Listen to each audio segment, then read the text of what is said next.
following is a presentation of Main Street Media, your source for news, sports, and information on Main Street in Middle Tennessee.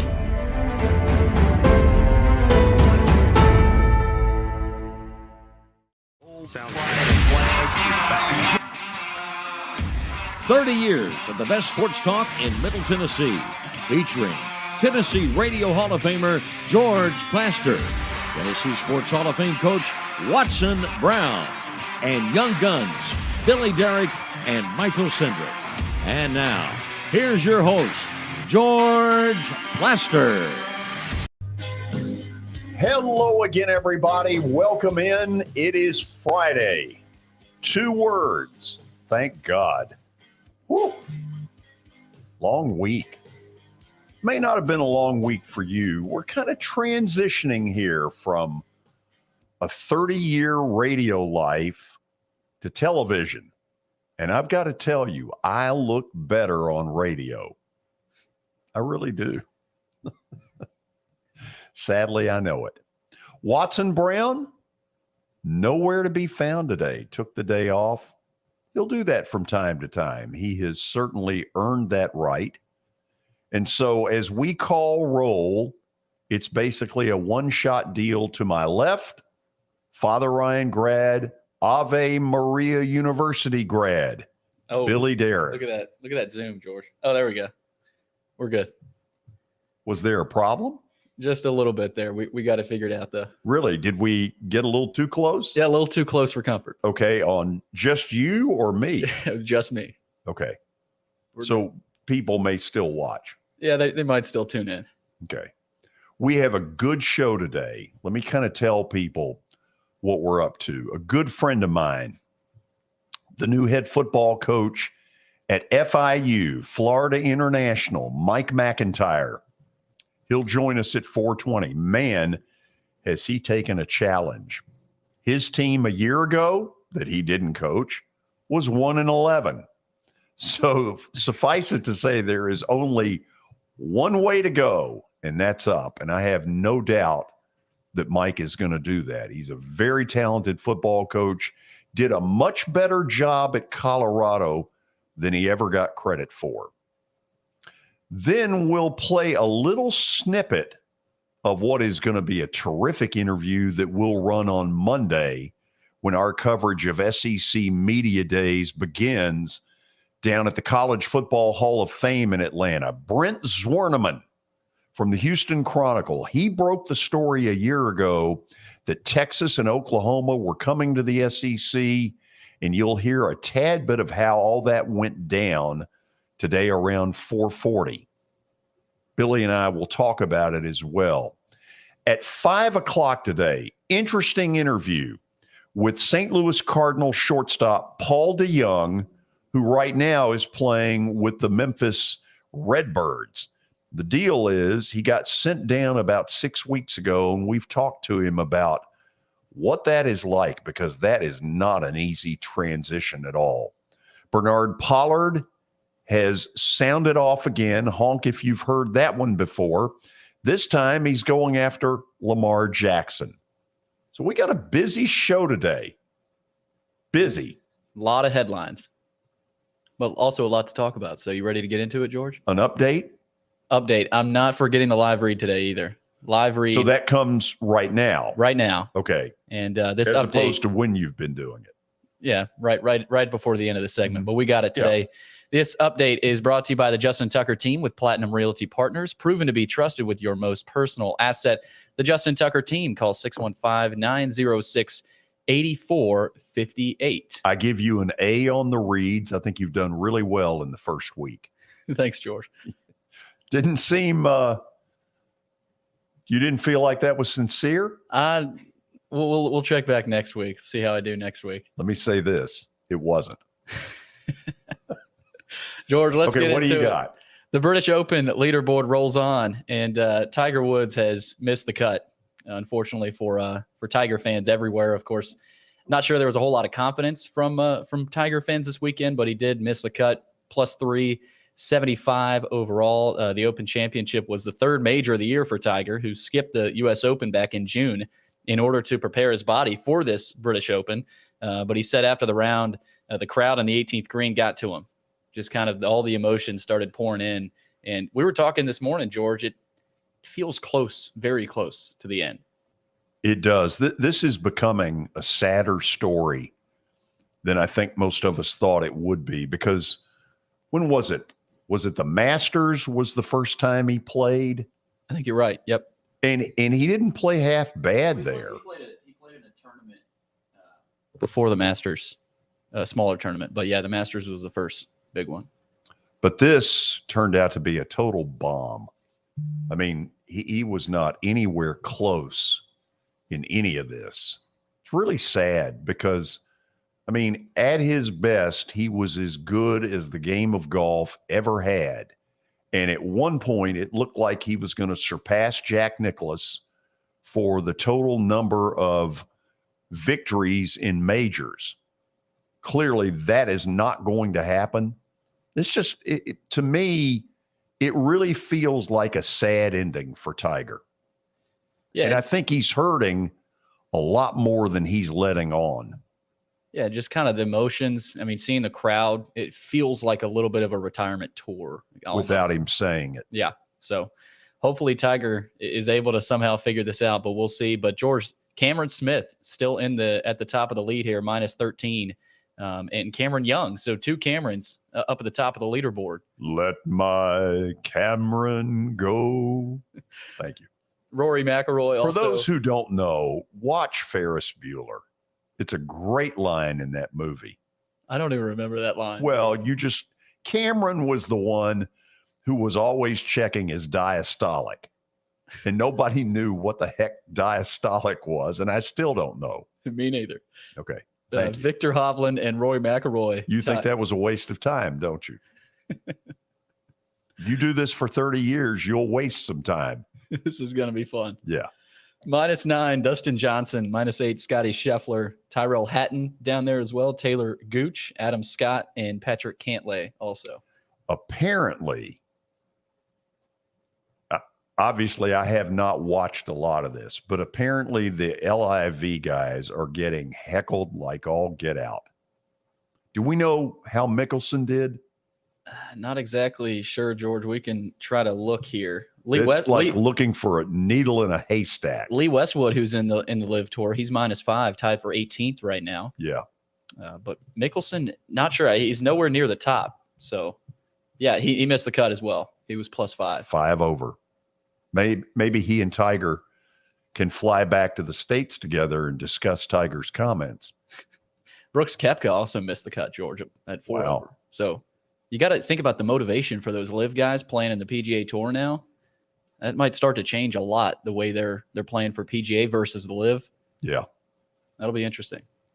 So, George, that's the British Open leaderboard. Rolling on here, the Houston Texans have settled their claim against the team. They've reached settlements with 30 different women who made claims or were prepared to make them against the NFL organization for its alleged role regarding sexual misconduct allegations against Deshaun Watson. So, can I ask a smart aleck question? Go ahead. If the Texans are innocent, why are they settling?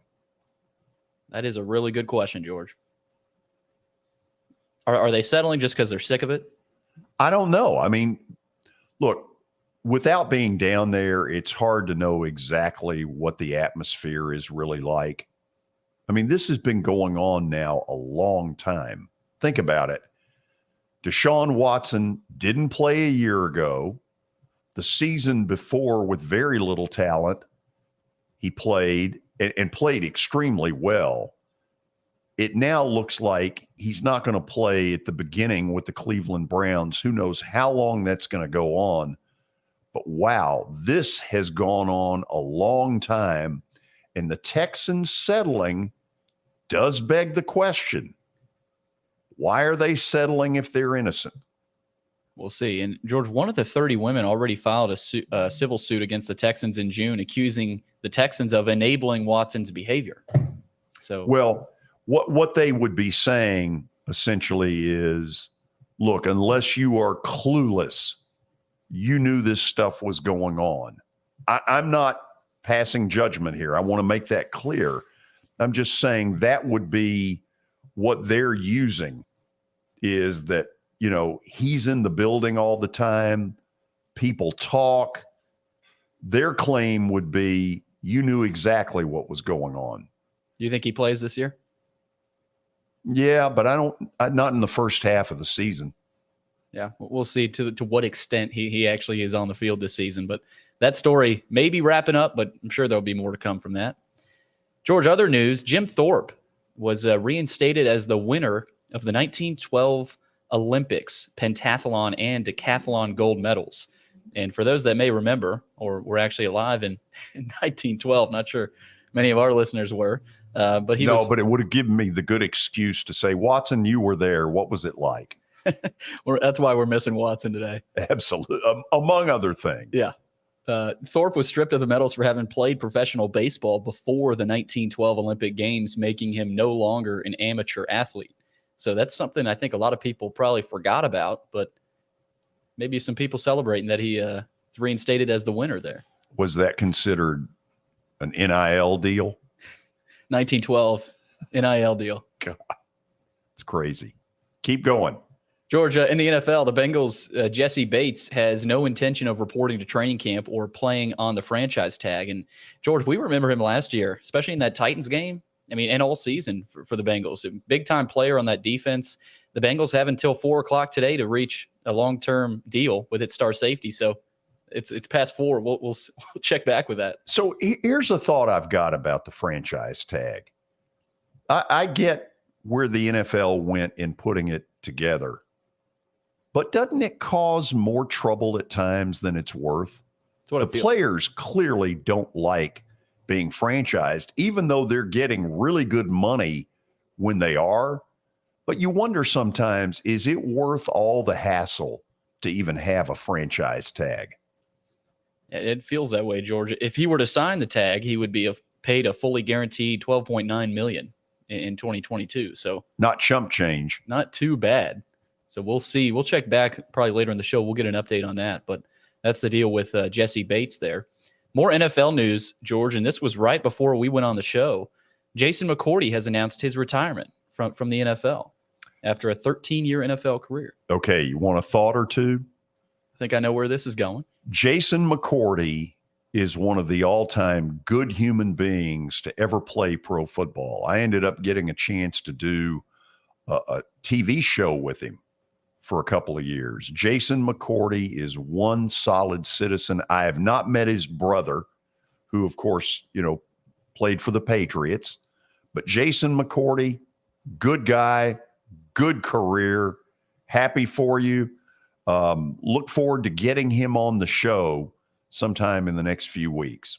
34 years old. Worked his way up in the NFL, 6th-round pick back in 2009. And spent 1 year with the Browns in 2017 before joining the Patriots. That's a good man right there. Won a Super Bowl. So I'm a big fan. Got a ring out of that deal there. So congrats to him on retirement. George, last piece of news before we get to the break here is in the Nashville SC sphere. They have signed Shaq Moore. And we saw this morning. We were confused about this on the ESPN ticker. But the U.S. international defender Shaq Moore is in the final stages of securing a transfer from CD Tenerife to Nashville SC for a fee of around $2 million, a source told ESPN. So the deal is apparently he wants to be on the U.S. national team. And to do that, look, I don't know all the soccer lingo here, so kind of bear with me. He essentially is getting a transfer that while it benefits Nashville SC, it also benefits him because it will allow him that opportunity which he wants. How did I do? I thought you did well, George. You're getting better on your soccer terminology. I went a couple of nights ago. Big win for them against Seattle. They're not scoring as much as they were a year ago. You're going on Sunday, right? I am going Sunday. Another big game for Nashville SC. Bingo. So, I guess we're ready to go to the first break, aren't we? Yeah, we're ready. Who's coming up, George? Well, I'm about to tell you. That would be FIU head football coach Mike Macintyre. Let me kind of give you a little bit up front here. His father, the late George Macintyre, a great football coach, but an even better human being from, I want to say, 1979 to 1985 at Vandy. Watson Brown was his offensive coordinator in that bowl team in 82 that Vanderbilt fans will remember. Anyway, Mike has been a head coach at San Jose State, at Colorado, and now at FIU, and he will join us after the break. So get ready. We've got some good football talk coming up. You stay tuned. This is the George Plaster Show on Main Street Media Television.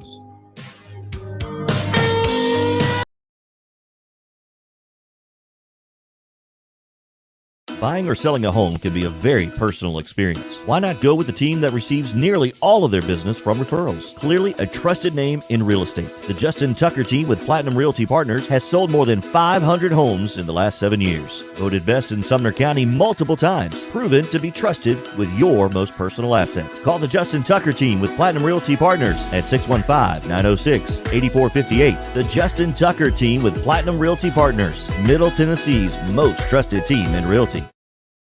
I highly recommend Sumner Funeral and Cremation because of their caring nature and attentiveness to detail. Pre-planning your funeral now will bring you peace of mind and less stress to your loved ones. When the chaos of losing you happens, your family can honor and celebrate your life, knowing things are happening just as you wanted them to. Pre-planning determines the details of your funeral, cemetery services, and can be less expensive. We are honored to serve you and are always here for you in your time of need. Sumner Funeral and Cremation. Traditional, affordable, dignified. SumnerFuneral.com. Jody Jones Dentistry can handle all your dental needs, from the basics to cosmetic procedures. All of this in the nicest dental facility I have ever seen. Jody has done it right. They're located conveniently at 55 Music Square East, and for an appointment, it's simple. Dial 615-259-5100 and tell them Plaz sent you.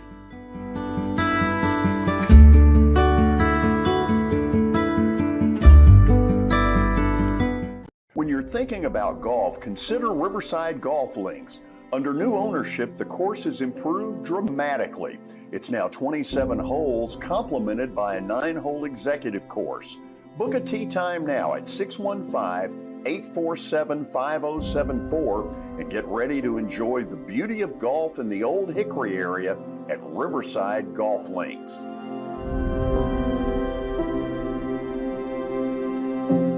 This is attorney Bart Durham, and this is me. I'm Aaliyah. Keeping in good physical condition is really important to me.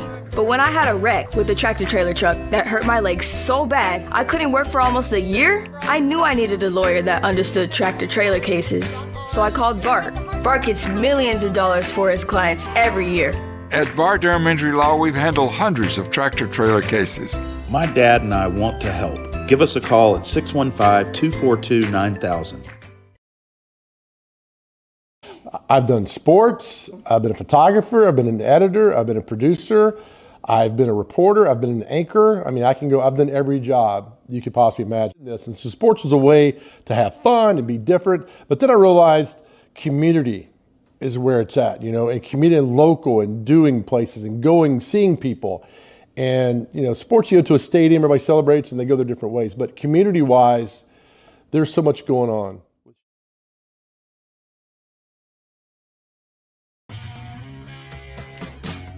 We are back. This is an interview I've been looking forward to for a while. I've known Mike Macintyre for, I don't even want to say how long.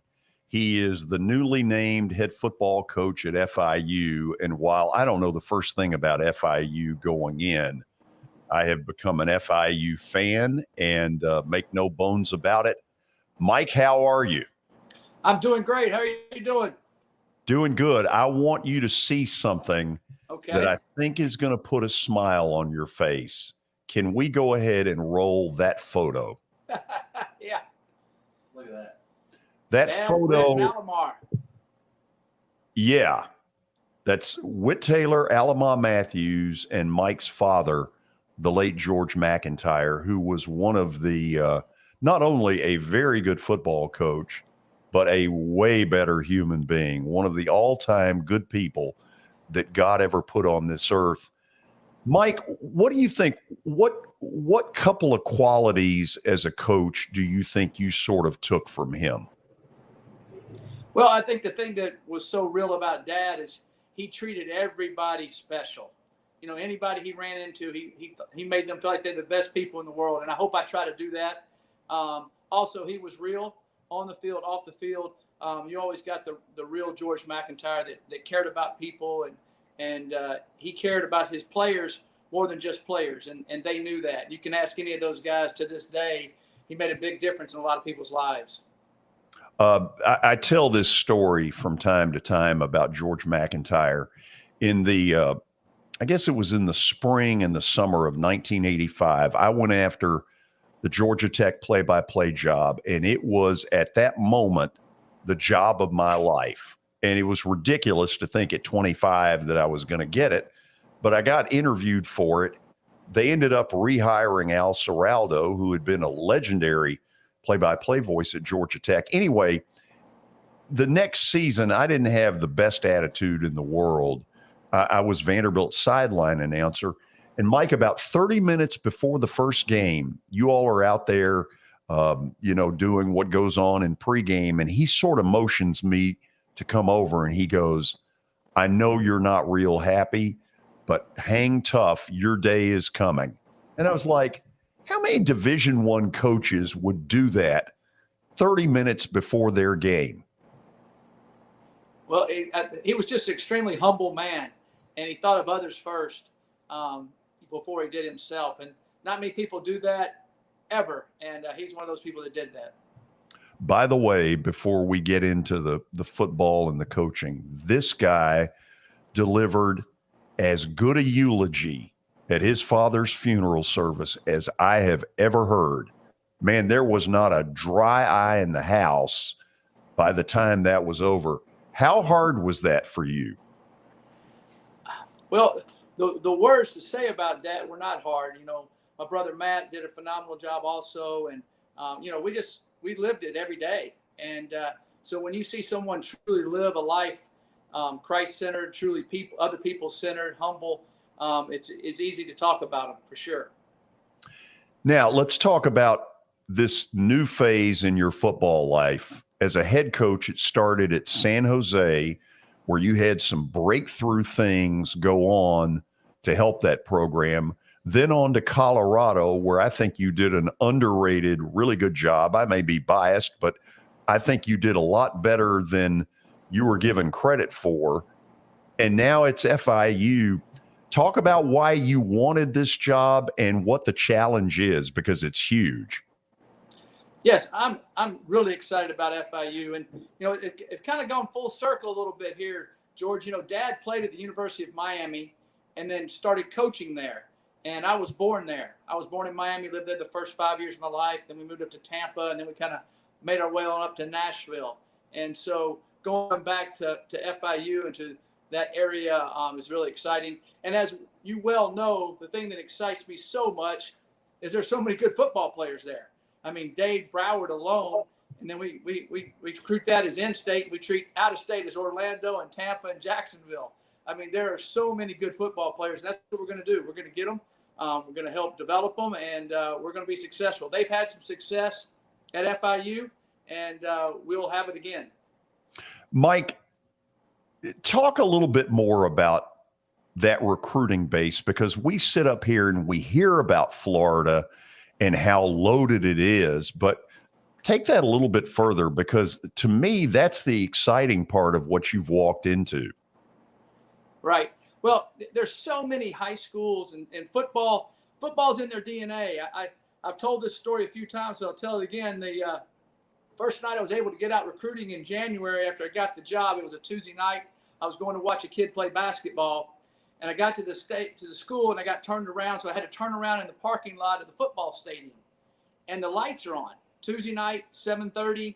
I looked out there. There must have been 150 little kids out there. So I rolled up my window and I asked a lady, a ma'am, and she said, yes, that's 150 4 to 8-year-olds out there having practice camp, football camp, because they're getting ready to pick their teams for spring football. 4 to 8-year-olds. in January playing football. That just shows you their DNA. That does not go on everywhere. Does not. And football is extremely important to these young people here and extremely important to the community. Mike, what is the I don't know if the word is ceiling necessarily, but you're in a state with a lot of competition, a lot of Florida State and Florida and Miami. You know exactly what it is. How do you get your fair share in this? Well, it's kind of like we were at San Jose State. You know, we were in an area with pro football, Stanford, Cal, you name it. And so it was, you find a way. And, you know, the way you do it is you turn it and you start winning football games. And we'll do that. And we'll get our share. And, you know, we compete in a great conference in Conference USA, which has Western Kentucky and Middle Tennessee in it, which are fun games for me personally. And so it's a exciting conference, and we'll find our path. You know, college football is radically changing in front of our eyes, and I think everybody will find their niche and find a way to be successful. Mike, let's go back on some of the experiences you've had. I'm laughing as I think about this because I remember trying to help you at Western Kentucky and thinking that was the one that you were going to get. And the athletic director at the time calls me and says, look, I want you to let him know he did a really good job, and I know that, but he's not getting that job. And kind of out of nowhere, San Jose, you know, at the 11th hour, boom, you're the coach. And I get a call one night from you like at 11 at night saying, tomorrow I'm going to be a head coach on the Division I level. Yeah, it always goes, it's crazy. Our business is really crazy. I always say it goes in threes. You interview for jobs, and all of a sudden you're interviewing for a job, another job pops up, and you got to find ways to figure it out. And I think the good Lord just puts me in the spot that he wants me in at the time. And I can't tell you how excited we were about the San Jose State situation and the Colorado situation, and now we're extremely excited about here at FIU. And, you know, there's just so many players around here. Once we get it turned, we'll be able to sustain it because I remember my dad always said, if you can get talent, you can get talent in school, you can win. So let's go back on that for a minute. What do you take out of the San Jose rebuild? Because it wasn't exactly the Green Bay Packers when you got there, and yet very quickly you moved them up the ladder. Is that kind of the blueprint for what you're trying to do here? Yeah, it's a very similar blueprint. You know, when I coached at San Jose, 98% of our football team was from the state of California. I would like that to be that way here in a couple of years at FIU. At least 98% of our players are from the state of Florida. You know, that can change a little bit with all the new transfer type thing that's happening, but it's a really exciting. And we have a phenomenal new AD in Scott Carr, and we're hiring a new president. We're excited about what's going on with our program. Our president, our interim president, Ken Jessel's doing a phenomenal job. So we're really excited about our future and where we're headed. Okay, let me ask one on Colorado. I thought you were that close to getting it over the hump. If you could do that one over, how would you get it over the hump? Well, we lost a couple close games there a couple years that if we would have got those, we would have been over the hump. You know, we had the biggest turnaround in Pac-12 history, which is something I'm very proud of. And, you know, just trying to sustain something is sometimes hard to do. But I was very excited about our time there. And, yes, we would have liked to kept it going, but we definitely left it a lot better place than it was when we found it for sure.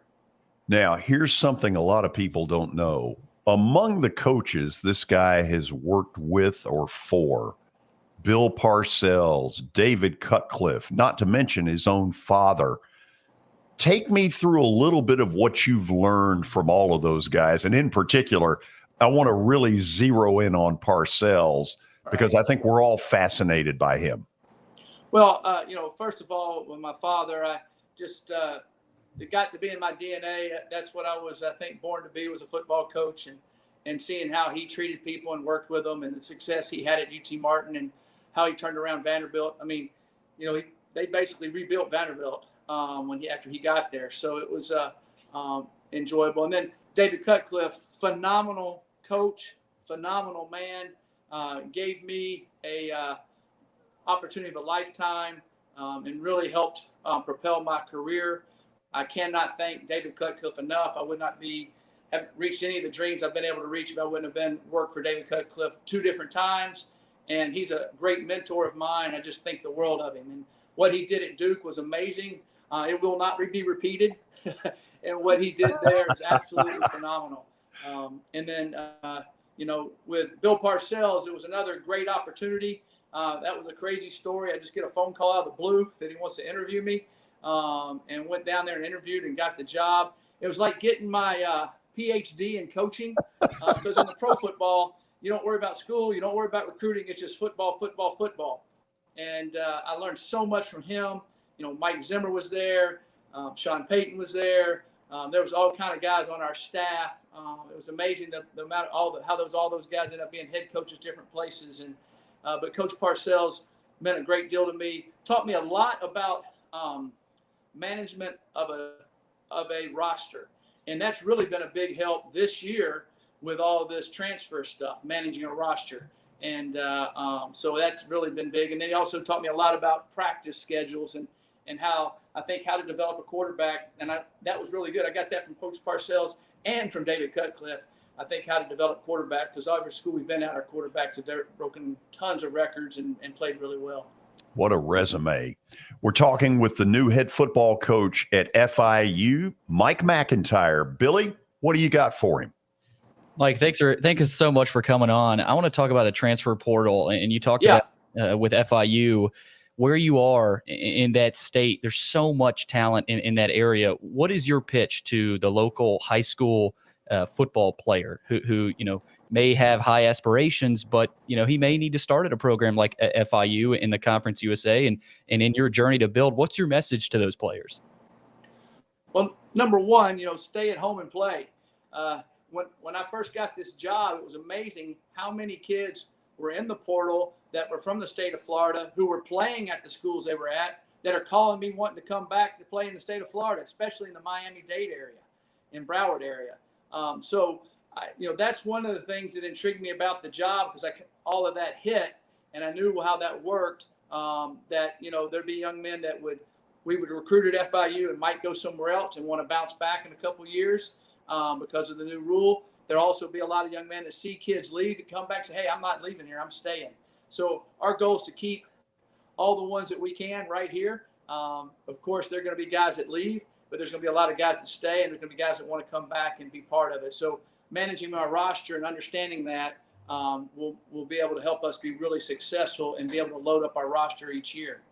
Like there's a young quarterback by the name of George Macintyre who has kind of burst onto the scene. I know he recently got a Vanderbilt offer, and so he's kind of working his way up. You talk about message to a guy who's not your son, but what are you telling your son during this day and age of college football, where he's starting to have schools start to come his way? What's your message to him? Well, it's kind of a touchy situation because I'm a football coach. I really can't talk about him with all the recruiting rules. But he has a great namesake. I know that. One great namesake. No doubt about that. That was beautifully diplomatic right there. I love that. But how sad that the rule is that he really can't talk. Let me butt in. Is your son Jay on your staff? Yes, my son Jay is on my staff, which is really exciting. He played for us at Colorado, was an excellent player, and then went on to coach at Southeastern University in Lakeland, Florida. They had a great year, and then he went to UT Martin. So he was right there in the state of Tennessee at UT Martin for 2 years, and they had one of the best years they've ever had in the history of their school last year. And he was receivers coach and co-offensive coordinator there. It's interesting. My dad coached at UT Martin as the head coach. I coached at UT Martin, and my son Jay coached at UT Martin. 3 generations. And now I was very fortunate to be able to hire him here to coach with our receivers and work with David Yost, our offensive coordinator, who's our quarterback coach too. So it's very exciting. Mike, you talk about the challenges of recruiting. There's challenges everywhere, but coming from a place like Colorado, and of course at Ole Miss as well, this is I got to believe one of your first opportunities to coach in an area like Southwest Florida. So how do you compare those situations coaching in the West Coast in the Pac-12, and now you're coming down to Southwest Florida in the Conference USA.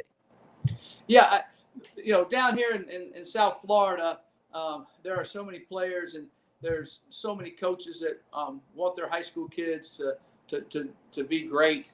I can't explain to you how passionate football is. You've been in cities like Philadelphia is a passionate basketball city. Dade and Broward are passionate football areas. And so that excitement excites you as a football coach. Kids love to be coached. They love to practice ball. They eat it up. And it's really exciting to coach these type of kids.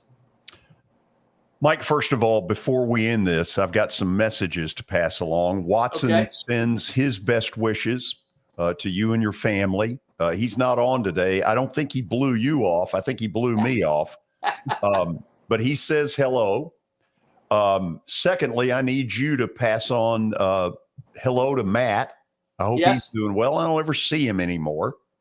And let's see. He's working too hard all the time. Oh, I believe that. I do believe that. And third, every young aspiring sideline announcer should be lucky enough to work for somebody like your dad. Yes, I agree. Everybody should be. He was the best. Good luck to you. Thank you so much for taking the time to do this. I appreciate it. Thank you very much. Thanks, Mike. Mike. It's a good man right here, and I'm rooting for him. He's FIU head football coach Mike Macintyre.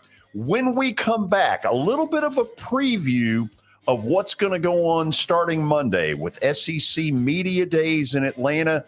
You need to stick around. We're going to talk exactly how Texas and OU ended up in the SEC.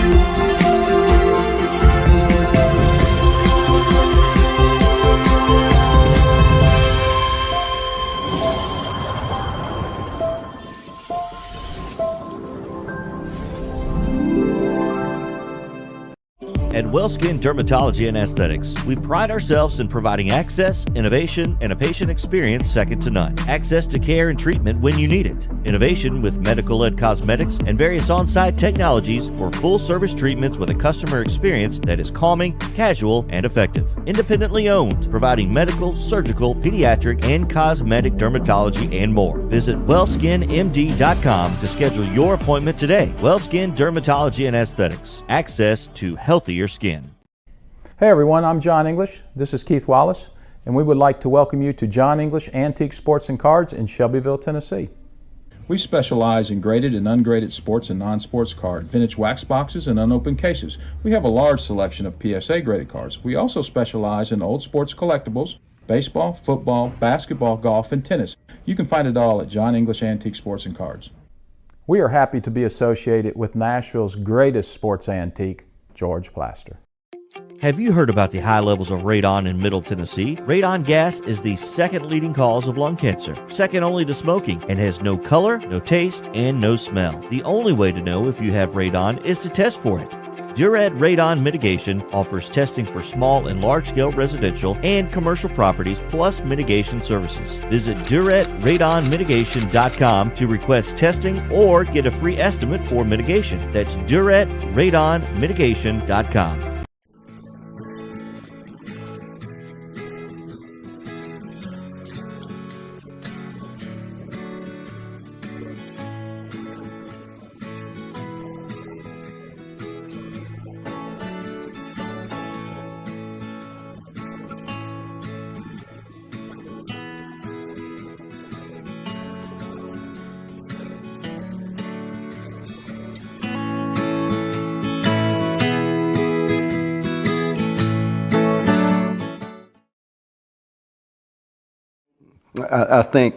I think journalism is like politics. It's all local, and I think Main Street Media has really hit on something that I've been preaching for 50 years. And keep the news local, right local stories for local readers. And that's what I like about Main Street Media. I finally found somebody who agrees with me philosophically about concentrate on local subjects, local topics, and you'll bring your readers in.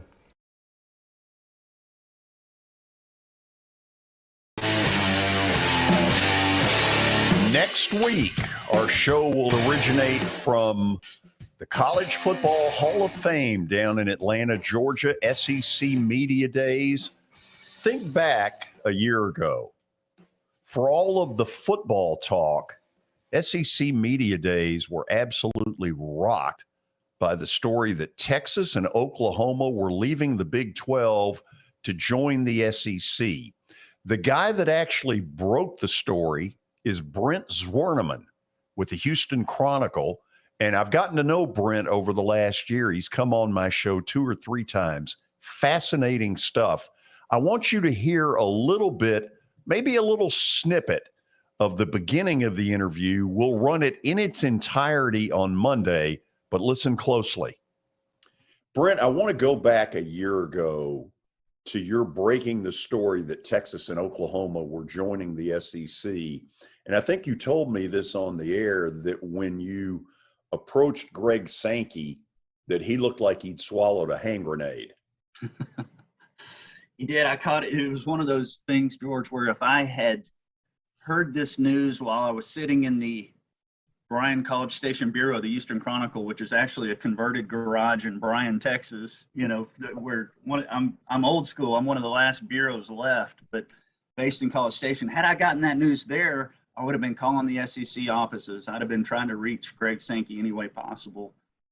In this instance, I was able to walk downstairs, find him on Radio Row, and yeah, he caught himself a little bit, kind of said something along the line, "Where'd you hear that?" And then he caught himself and said, "No comment, rumors are swirling," which that rumors are swirling response happened to match up with what Texas was saying too. When we got response from them, they actually used that term, rumors are swirling. So there to be some connections there. And then, and he and I visited with that later, and he knew I did what I had to do in that moment. But it was unique in the sense that it was at SEC Media Days in Hoover. So I was able to just walk downstairs as opposed to making phone calls. And that was all by coincidence, George. As I told you last year, that all stemmed from me doing a 10-year anniversary story on then A&M President Bowen Lofton saying the Big 12 is in a state of uncertainty. And I was looking for summer stories. And it so happened that based on that and having some of those old timers go back and forth is what led to that. And it so happened that the Texas OU story broke on July 21st, 2021. This is going to be an incredible interview with Brent, and our intention is to run it on Monday at 5 o'clock on the button. Let me say up front, I am probably too old school on this. I think the move of Texas and OU to the SEC absolutely stinks. I think it has opened up a can of worms all over college football that is unhealthy. On the other hand, I've got to admit that if the SEC hadn't done it, the Big Ten or somebody else was going to do it.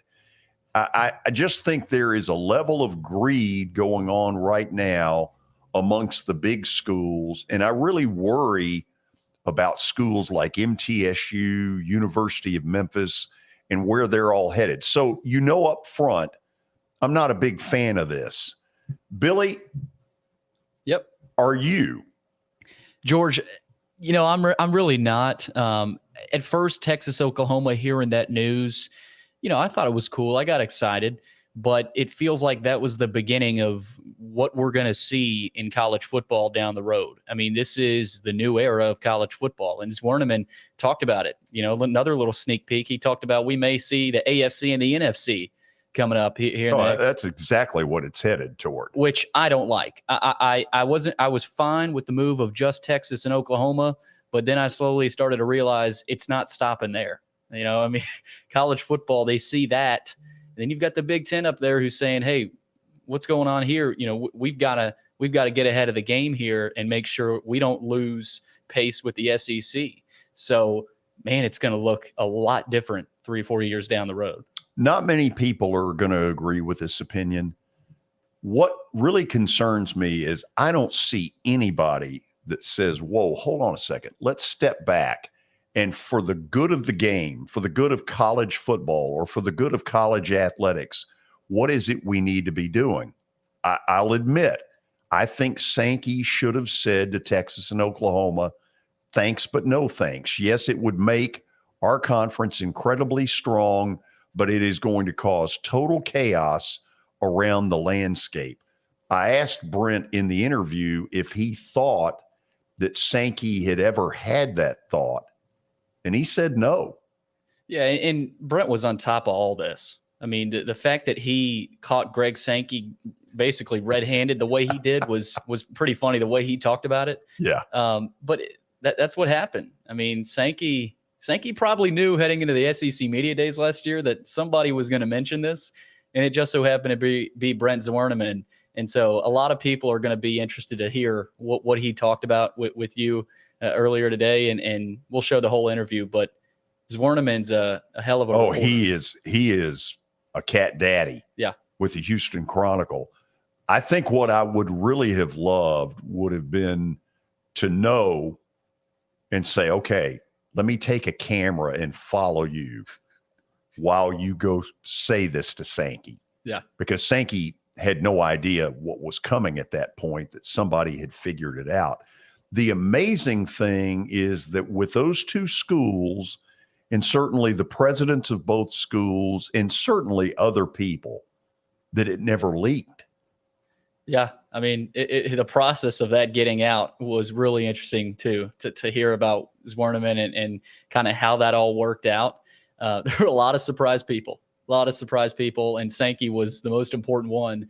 But so this year's SEC Media Days probably won't be nearly as exciting as last year for Zwerneman. Unless he comes up with Clemson and Florida State. Oh my gosh. It'd be funny if he broke that. You got to think he's thinking, how can I top that? How can I top what I did last year? And let me say this, if he does, he needs to go to those people at the Chronicle, get a little money. Yeah. He'll need a raise if he does it again. He's really good. So do you think this ends up being a total positive for them? For Texas and Oklahoma? I think Texas is sitting there basically they were already top tier program. This is going to kind of put them at another step that they may not have been able to reach with the Big 12. You're talking about with Texas. Yes, for Texas. But let's be honest, their football is not at Oklahoma's level. No, it's day in and day out. But as an entire athletic program, that football, of course, this is a football move. We've talked about that. Yeah, they don't give a damn about but hoops or baseball or anything. But for basketball and baseball, this helps Texas a lot. It also helps Oklahoma. But from an entire athletic, standpoint, hold on a second. How does it help Texas in basketball when they were already in the toughest conference in America in the Big 12? Well, the SEC isn't a slouch either. Oh, I'm not saying it is. And being able to play teams in the Southeast in a lot of those crowds, the crowds are great in the Big 12. But even baseball, we look at baseball. Baseball, we've talked about the rise of college baseball. We know this is a football move, but I do think it helps both. Let's face it helps both of them. But I do think it helps Texas to an extent to where they're already at the top. Now they're kind of, okay, they can kind of have some momentum to stand on with this move. It also helps Oklahoma a lot too. But Zwerneman talked about how Texas was already at the top. They've been at the top in maybe not success and wins, but notoriety and the standing they have. I think it kind of helps Texas elevate a little bit quicker. Okay, but would you argue this? Oklahoma gets in the college football playoff, let's say once every 3 years, unless the thing expands, which I think eventually it will.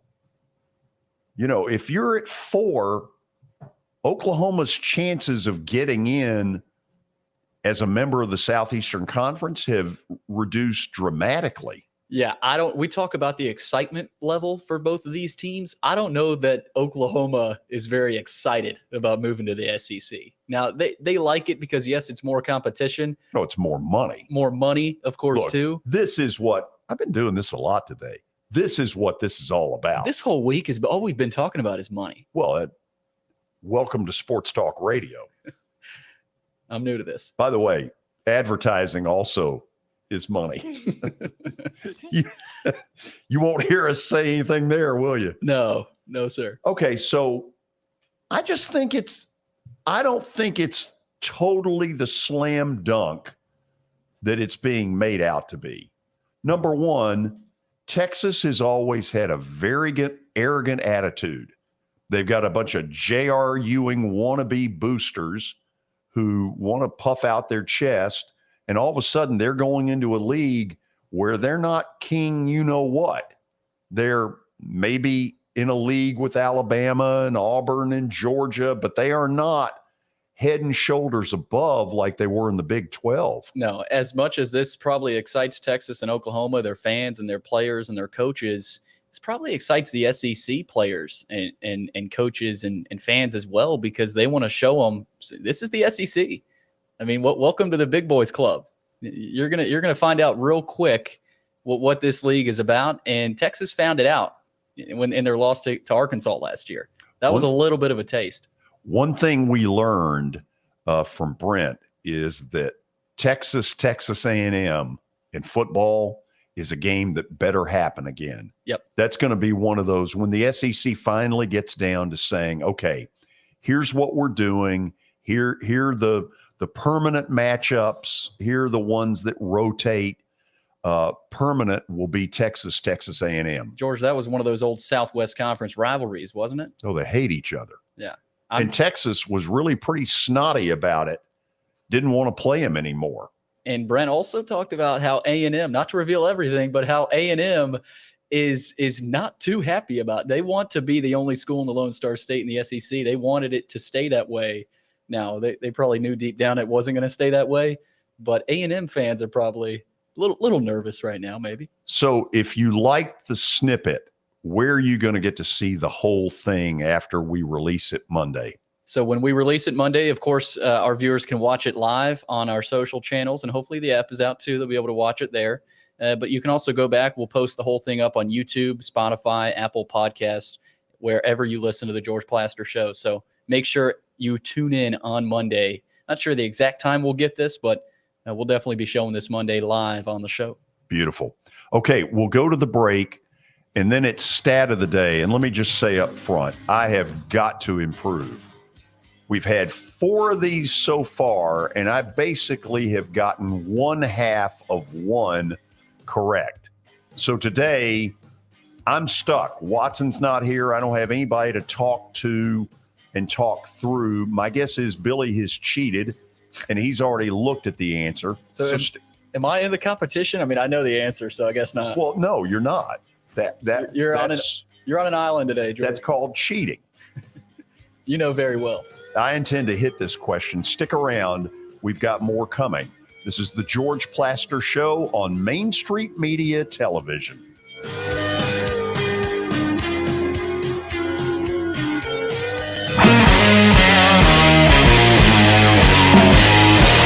Okay, tell me a little bit about your company.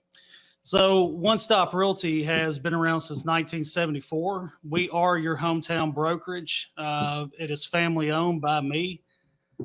We have 30 agents that are waiting to help you with all your real estate needs. That counts as residential, commercial, and property management.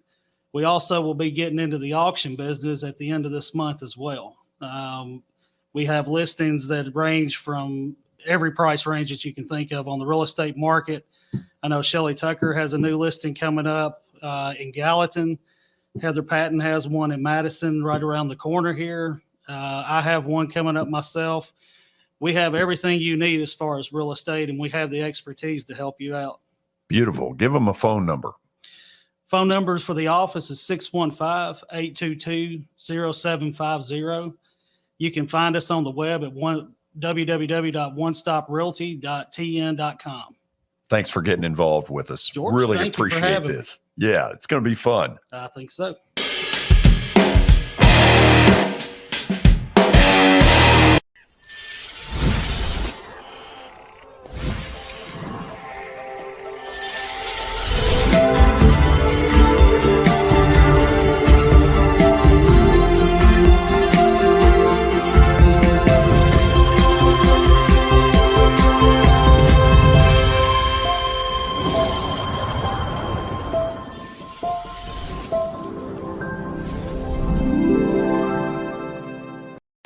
Have you heard about the high levels of radon in Middle Tennessee? Radon gas is the second leading cause of lung cancer, second only to smoking, and has no color, no taste, and no smell. The only way to know if you have radon is to test for it.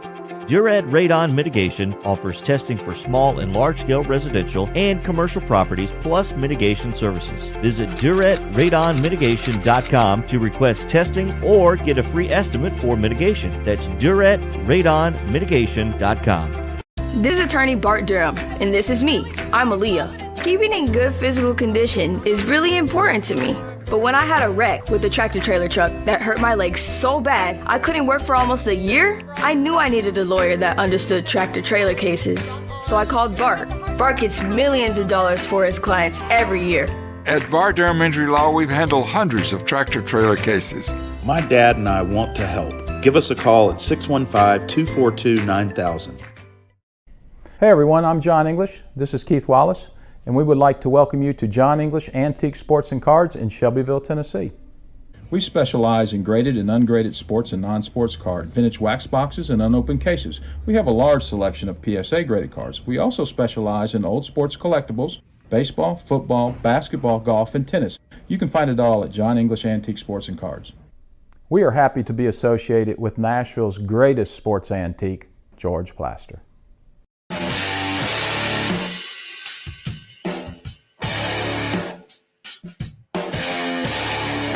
Billy has a read. I've got two. I forgot again. I'm gonna get this right someday. Forgot about the Sumner Funeral and Cremation, but the 4 o'clock hour is brought to you by Sumner Funeral and Cremation, sharing their family with yours in your time of need. Now with 2 convenient locations in Gallatin and Hendersonville, and online at sumnerfuneral.com. Sumner Funeral and Cremation, traditional, affordable, and dignified. Now we've got one more, George, before we get to stat of the day. 1 + 1 = 2. Yep. John English Vintage Sports and Cards presents the stat of the day. They are specializing in antique and historical sports equipment, games, advertising, and other sport-related items. You can visit John English Sports and Cards in Shelbyville, Tennessee, open Tuesdays through Fridays from 12 p.m. to 5 p.m. on Saturdays from 10 a.m. to 5 p.m. Visit JohnEnglishGradedCards.com. If you are not doing anything really important tomorrow and you're a sports fan, make the drive down there. It is well worth the visit. That's how good it is. I did it in May, and I was blown away. Speaking of not being blown away, questions have gotten a little difficult in stat of the day, so I hesitate to have any confidence, but let's hear where we're going. All right, George, what are we so far? Is it 0.5 out of 4? 0.5 out of 4. Okay, so 0.5 got half a stat of the day so far, but here it is. Who are the only 3 NFL players to have caught a pass past the age of 40? Okay, Jerry Rice is one of them, correct? Correct. Okay. Now, this is where it gets a whole lot dicier. This is where it gets pretty funny too. Okay. Let me ask a couple of things here. Will I have heard of the other 2? Yes. Okay. Is one of them Paul Warfield? No. Okay, fine. We're already at 0.75 out of 4 right now, so yeah, we're getting somewhere. I don't like your attitude. Should I give you a position? These to have caught a pass. You think they're receivers, right? Okay, then could we be talking about George Blanda? No. No. But we are talking about 2 more quarterbacks. You got Jerry Rice. Hold on. We're going to do some cheating here. Let's just see what has been written to me. What do we get? We giving hints out? Well, look, let's have some fun. I mean, it's clear that I don't have it all. I hit Jerry Rice like that. You try doing this. This is not all that easy. Tom Brady and Brett Favre. What do we do? Who gave you that? Butch. We cheated. Don't get credit for that, but yes, you got it, George. Is that right? That is correct. Jerry Rice, 140 passes caught over the age of 40, and Tom Brady and Brett Favre have both caught 1 pass after the age of 40. Let me ask you this. Before you were sent that question, I knew Tom Brady. I did not know Brett Favre caught a pass over the age of 40. Yeah. But I knew Tom Brady, I think it was a couple of years ago. It might have been against the Titans. Was it against the Titans? He caught a first down, I think it was. Okay, so in truth, this is where your Ave Maria math is so poor. If you get 1 out of 3, that's 33%. Yeah, and so you add the two together, it would be 83%. 0.83 out of 5. That needed some thinking from you, though. You Well, wouldn't have had that no. right away. No, that's BGA math is what that is. Are we now officially into the 5 o'clock hour? Yes, we are. Well, that's wonderful. There's the Zoom again. Yeah, that's beautiful. Never thought I'd be on TV, did you? So here's what's going on.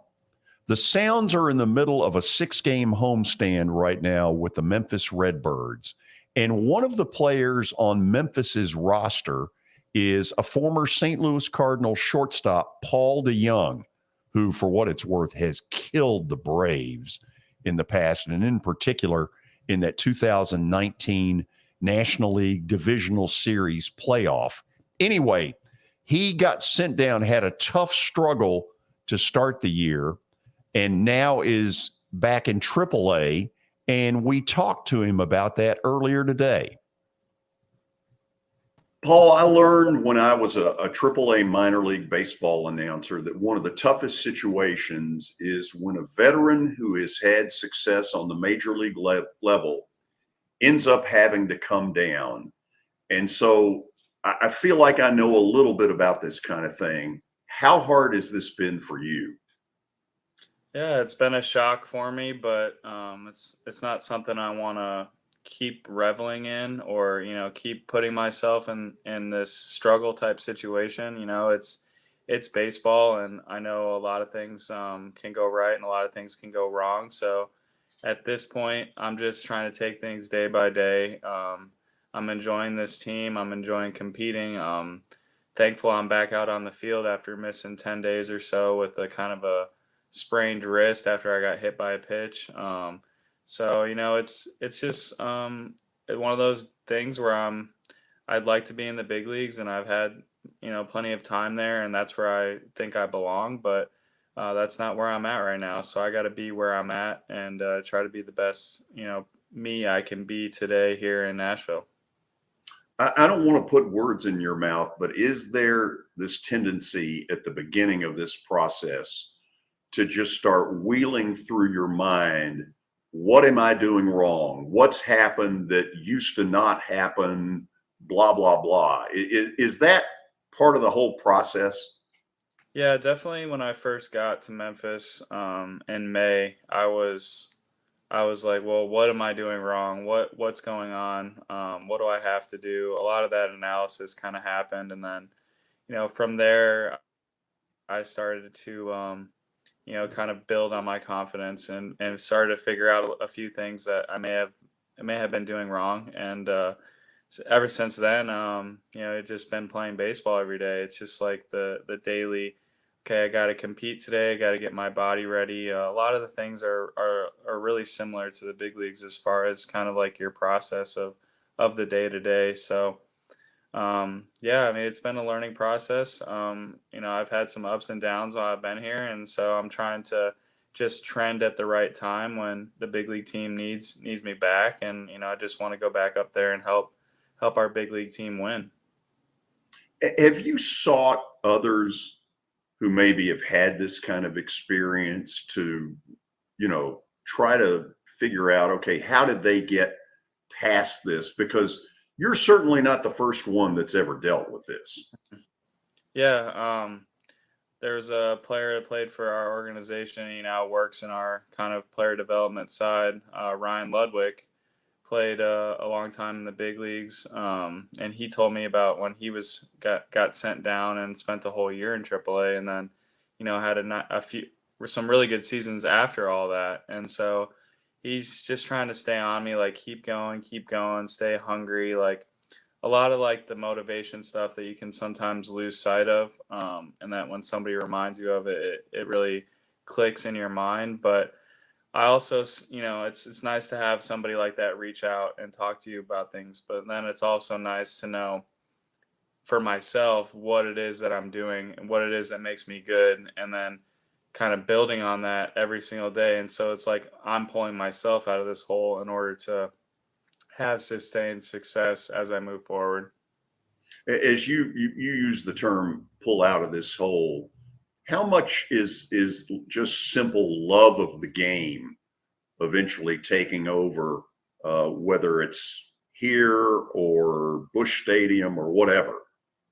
Yeah, I mean, that was one of my kind of I guess loose goals that I had when I got here, was that I was going to enjoy the time with the guys, the camaraderie, the like just talking in the cage while you're hitting, or while you're stretching, like in the clubhouse, like how guys are. I mean, to me that stuff really brings us together, and I think for me especially, when being so analytical at times and kind of like trying to figure out the answers and what's going on, I think that kind of rapport with each other really loosens me up, and I think that's what it's all about. So that's kind of been one of my biggest focuses down here, is just to enjoy the time with these guys and compete in a kind of a natural, organic way, as opposed to trying to be a robot up there and try to, this is my swing, this is how I need to replicate it, this is what's going on, and then you just get lost in all these analytical details versus just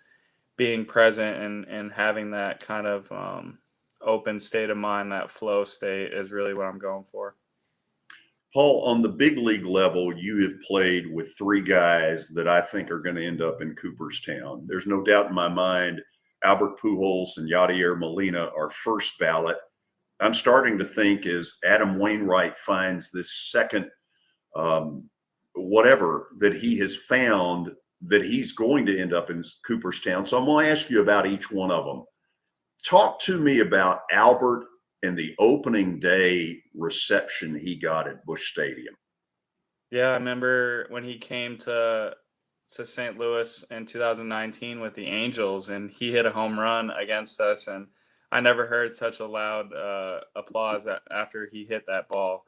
He hit into the bullpen, and I just felt like he scored for us, really. It was pretty funny. But Albert's got such a great presence. I mean, since day one in spring training when he showed up, like he was a leader, outspoken. He helped all these different types of guys, like in the cage. He's just like almost like another coach, but a player. Asking him about a pitcher or about an approach or a situation. I mean, he does it all. I was very thankful to have the time that I have had with him, just because of, just his career has been so legendary. I mean, he's such a special part of this organization and the game. So he's like living history. Truly an honor to even talk to him. So I'm thankful for that. Let's go to Yadier Molina, who I just think is the cat daddy catching wise. Man, I'm a huge fan of his. Yeah, Yadi's incredible. I've spent a lot of time on the field with him. I'm thankful for all that as well. The way he sees the game, the way he competes, the way he fights for his teammates. I mean, there's countless stories of him. You could talk all day about what he can bring to the table for a team. It kind of hurts not having him right now. I know he's caught a lot of games in his career, and his legs and his body's starting to break down. It's just one of those things, but mentally, I think he still has it. And I think mentally he can get himself physically right to still play. So I'm never going to count Yadi out. I know, he's got that kind of, like you said, the cat daddy. He is like a cat back there. He's like an assassin, really a predator. The way he throws guys out, the way he picks guys off, the way he gives signs, the way he sets up. I mean, everything is so calculated and precise. And it's great to be able to watch him play and to kind of see what he can do in action. And then let's not forget about his clutch hitting. I mean, I can't remember how many walk-offs he's had since I've been around with him. And it's almost like he's always coming up with a big hit for us. So he basically does everything you want in a veteran catcher. It's pretty awesome to be a part of. What did Wainwright find a year and a half ago? Because I'll admit, I had about written him off And it seems like he's gone to some pitching fountain of youth. Mm-hmm. I mean, his command is incredible. His understanding of the game is incredible. And I think that's kind of where the pendulum might be swinging back a little bit away from the analytics towards this.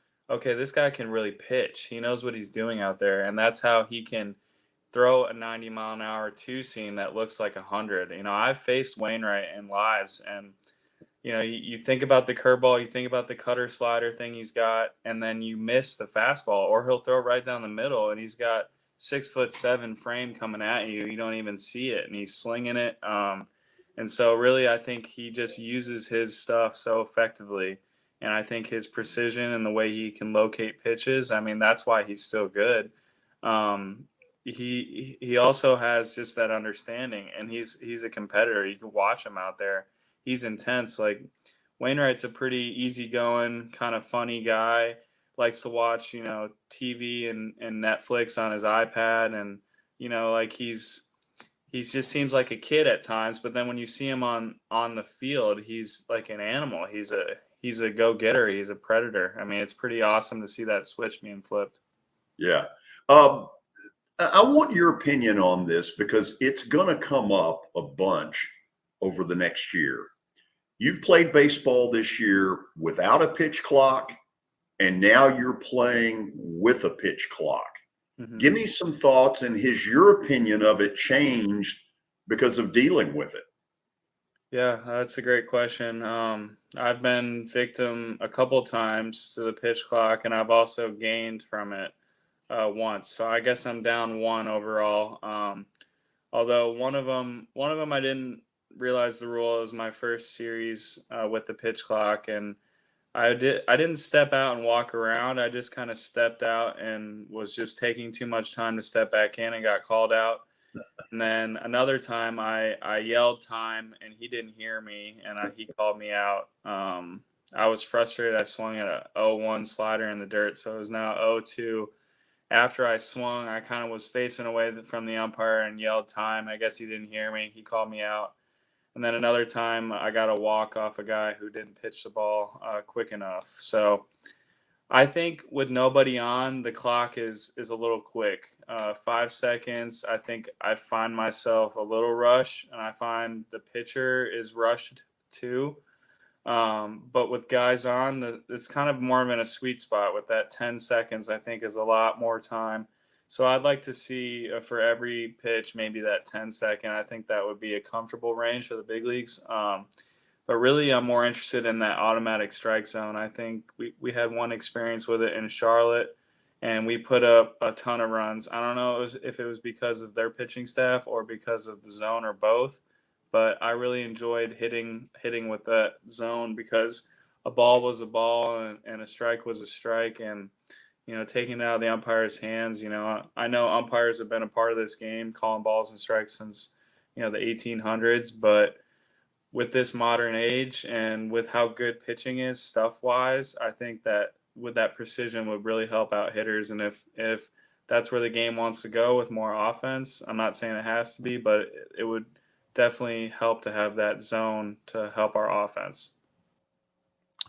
Good interview with Paul DeJong. He's well spoken and enjoyed getting the chance to meet up with him. Billy, people that know the pitch clock are telling me that on the minor league level that games are 20, 25 minutes shorter than they used to be.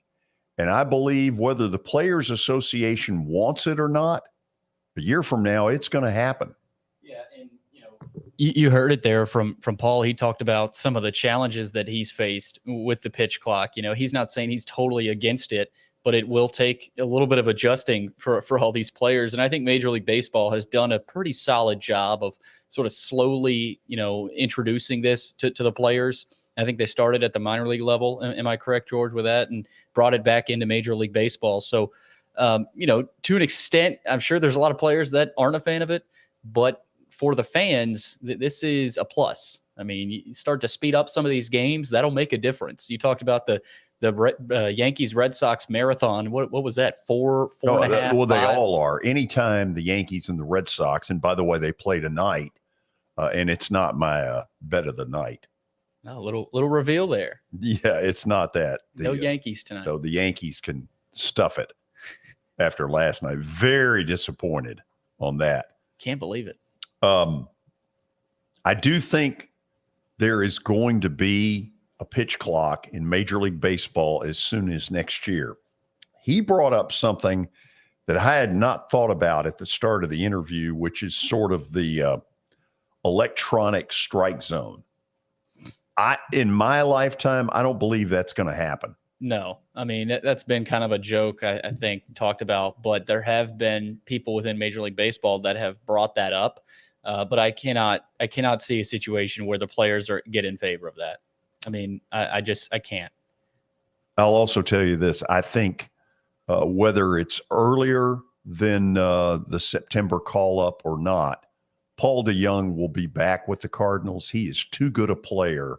Whatever the situation is that he's got to figure out, I believe he will, and I believe he'll go back to being a solid contributor, which he was, not only solid, but better than solid with some pretty good pop for a shortstop. I think he'll end up finding it. Yeah, pretty good pop, pretty good defensive player, and a pretty good mindset right now. I mean, I was very impressed with that part. Yeah, very good mindset, and he's not taking things too serious. And you've seen this before, George. You've seen this situation with other players, especially a guy by the name of Jeff Francoeur, who went through a very similar situation. I've talked to Jeff a lot about it. Maybe a little bit later in Jeff's career, but still, I mean, you go through this, and maybe a guy like Jeff could help Paul down the road. It is not an easy situation when a veteran has that happen. And I learned years ago, some of the veterans will come down and really have a crummy attitude and become a little bit of a cancer in the clubhouse. It sounds to me like Paul DeJong realized early, I'm not going to let that happen, and I'm going to try to be a positive. I admire that in him. He's in Nashville this weekend too. Yep. They play through Sunday out at First Horizon Park. When we come back, a couple of things we're going to do on the show. Bernard Pollard has popped off again. Some pretty interesting stuff he has to say about the Baltimore Ravens, and in particular, quarterback Lamar Jackson. Then we'll get to some questions. Billy, how do we do that? George, for the viewers, wherever you're watching, Twitter, Facebook, or YouTube, there's a comment section. Fire your questions away for George. Maybe I'll get in here somehow, but go ahead, fire your questions. Yeah, you want to be in on this? Only if you let me. Oh, you're in. You're in the club. Let me say this. We're going to get the phone situation squared away in the next week or so we can go back to looking for red-blooded Americans who want to talk sports. This is the George Plaster Show, and this is Main Street Media Television.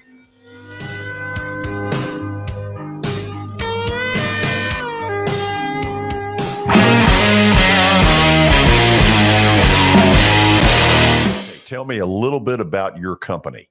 So One Stop Realty has been around since 1974. We are your hometown brokerage. It is family owned by me. We have 30 agents that are waiting to help you with all your real estate needs. That counts as residential, commercial, and property management. We also will be getting into the auction business at the end of this month as well. We have listings that range from every price range that you can think of on the real estate market. I know Shelly Tucker has a new listing coming up in Gallatin. Heather Patton has one in Madison right around the corner here. I have one coming up myself. We have everything you need as far as real estate, and we have the expertise to help you out. Beautiful. Give them a phone number. Phone numbers for the office is 615-822-0750. You can find us on the web at www.onestoprealty.tn.com. Thanks for getting involved with us. George, really appreciate this. Yeah, it's going to be fun. I think so.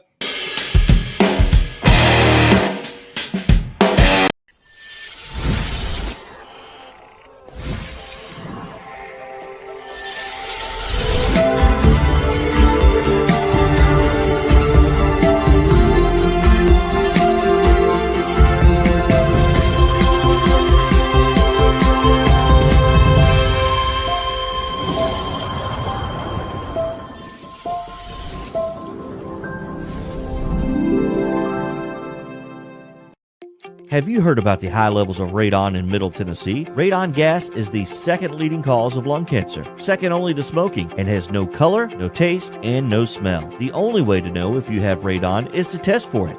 Duret Radon Mitigation offers testing for small and large-scale residential and commercial properties plus mitigation services. Visit DuretRadonMitigation.com to request testing or get a free estimate for mitigation. That's DuretRadonMitigation.com. This is attorney Bart Durham, and this is me. I'm Aaliyah. Keeping in good physical condition is really important to me.